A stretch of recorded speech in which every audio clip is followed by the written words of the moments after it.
Hello everyone, it's Old Guardian here. Hearthstone's latest expansion, Voyage to the Sunken City reveal season is now underway.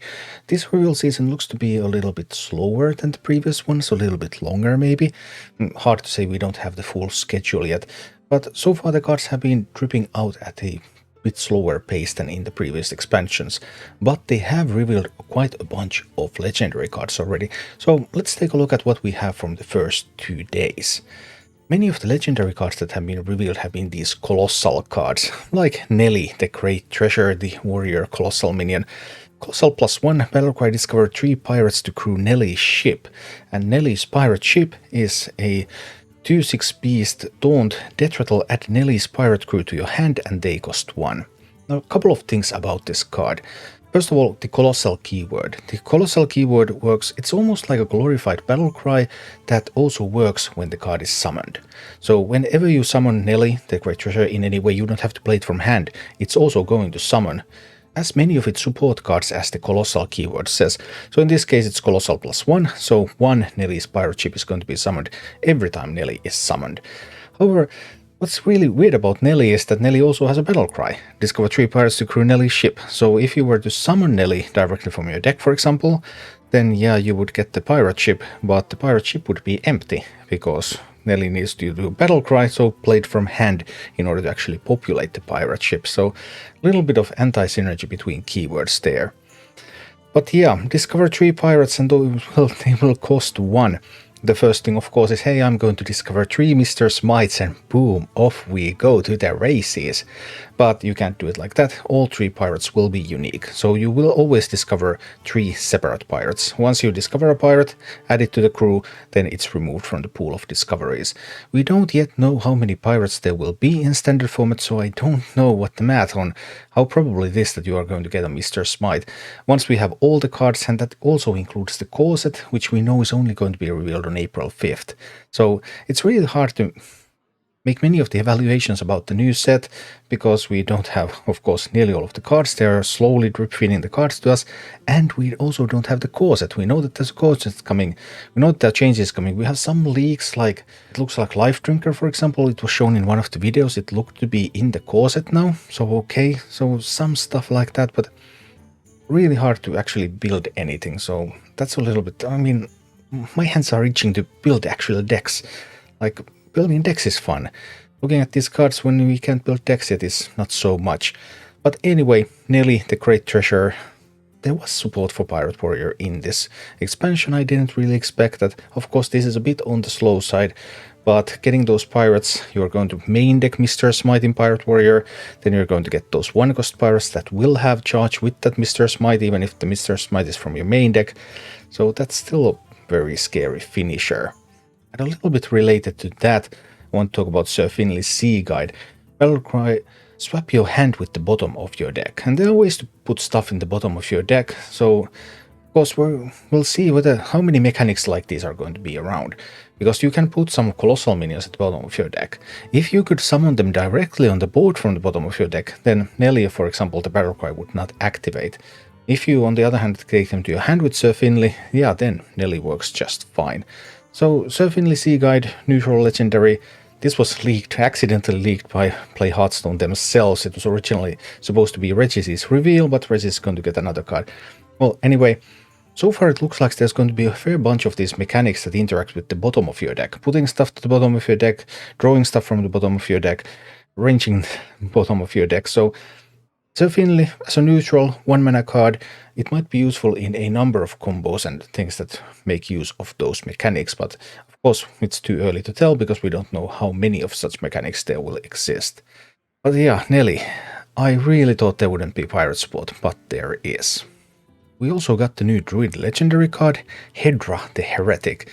7-mana 4/5 Naga. Battlecry, for each spell you have cast while holding this, summon a minion of that spell's cost. So this is kind of like the old King Fauris in some ways. Obviously now you don't hold onto those spells, but you need to play those spells. On one hand, that also means that like you can't just ramp up to this card, play this card and have it do stuff, other than summon random minions equal to the cost of your ramp cards. But maybe there will be ways to use it. It is still a board in a box, and board in a box can be useful. Then you might be finding ways to bounce it and stuff, so it's an interesting card. The overall power of it cannot be evaluated before we know more about what the post-rotation world is going to look like. But yeah, and it goes really well with the other new druid card that's revealed, Miracle Growth. 7 mana, draw 3 cards, summon a plant with taunt and stats equal to your hand size. And that looks like a really, really good card for druid for defensive purposes. Obviously, it depends on how strong a big taunt minion is going to be, how much in the meta there's going to be ways to get past a big taunt. But drawing a bunch of cards, summoning a big taunt, that's exactly the type of thing that druid wants to be doing. It would be even better if druid could actually remove the threats immediately, but taunt is the second best thing, and there's some considerable synergy with Hedra, so yeah, okay, looks interesting. And then Blizzard promised that Mech Mage is going to get support. Yeah, Mech Mage.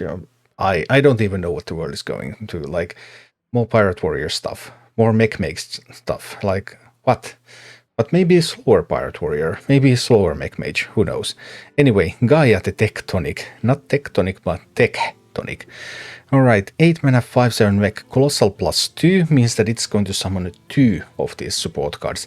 So when you play Gaia, or when you summon Gaia, it will automatically summon 2 copies of Gaia's Drill, which is a 2/3 mech rush minion. And after a friendly mech attacks, deal 1 damage to all enemies. So if both Gaia's Drills get to attack, then that means that Gaia Tectonic is also going to deal 2 damage to all enemies. Yeah, seems like a reasonably useful card. We'll have to wait and see what other Mech Mage support there's going to be. And Warlock is getting some of this Murloc support. The Bloodsent Wildfin was already revealed in the original reveal video, and I was like, yay, Warlock Murloc. But, well, that also looks to take a twist to the slower side, with Gigafin being another new Colossal minion revealed. Colossal +1, okay, so Gigafin is going to summon 1 copy of Gigafin as Maw. Battlecry, devour all enemy minions. Death Rattle, spit them back out. But Gigafin's Maw has Death Rattle, permanently destroy all minions inside Gigafin. So unless you can kill Gigafin before you can kill the Maw, and Maw has Taunt, then that means that all of those minions are permanently lost. Okay, kind of weird thing. I haven't really... Like, who wants to play with this? Do you play this in a control deck?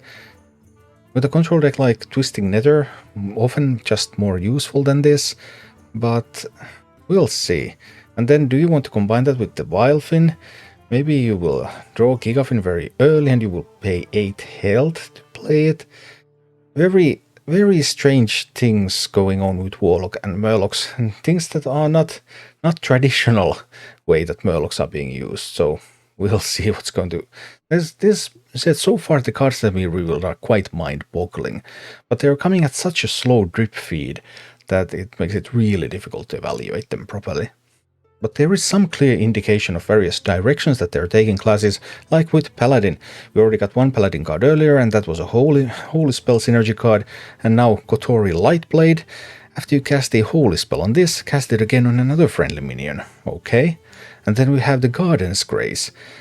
10 mana Holy Spell, give a minion +5/+5, and Divine Shield costs 1 less for each mana you spend on Holy Spells this game. So if for whatever reason you're going to be able to cast this with mana and you have another copy in hand, then you can just cast them both because the second one is automatically going to cost 0 after the first one has been cast. That has some potential. I mean, this buff Paladin team with the Holy Spells. Buff Paladin already a playable deck. Librams are on their way out. Librams are rotating out, so Libram Paladin is gone. But buff Paladin, Holy Spells, I can totally see that kind of deck being part of the meta in the next expansion. And one more, the latest card that has been revealed is Amalgam of the Deep. A 2 mana 2/3 neutral with all tribal tags. So this is also a Naga, and this is a Murloc, and this is a Pirate. This is everything. Battlecry, choose a friendly minion, discover a minion of the same minion type.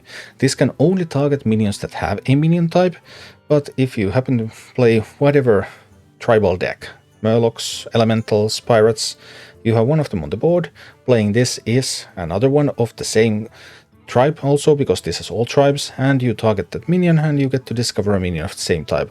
It'll be interesting to see like how many Nagas, for example, there are in the pool. So if the Naga pool is very limited, then you might quite reliably discover, let's say, that Druid Naga minion that summons a board for you. Yeah, so you play this with another Naga, and you discover that Druid Naga. I mean, if you're playing Druid, you can't discover cards that are not from your class or that are not neutral. And then you could just play multiple boards from the box. Yeah, we'll see. Early on, this looks like a pretty strong addition to the majority of tribal decks, being neutral and having all tribe decks, but yeah, no idea of the new meta yet. We have so few bits and pieces available so far, but the cards that we have seen so far do take Hearthstone into directions that I'm a little uncertain about. Bit more board-centric, but then again, many expansions that we have had. First they reveal a bunch of like sweet-looking slow cards, or some board-centric gameplay, and then it's just like Face Hunter and a couple of OTK combo decks, or something. But you never know. We'll have to wait and see. I will keep you updated about the new cards, and it's going to take until April 5th and the reveal of the new core set before we can actually start building decks. So it's still a long wait before we get to actually build stuff with these. Thank you for watching. If you enjoyed the content, please click the like button, subscribe to my channel, and check out my Twitch channel.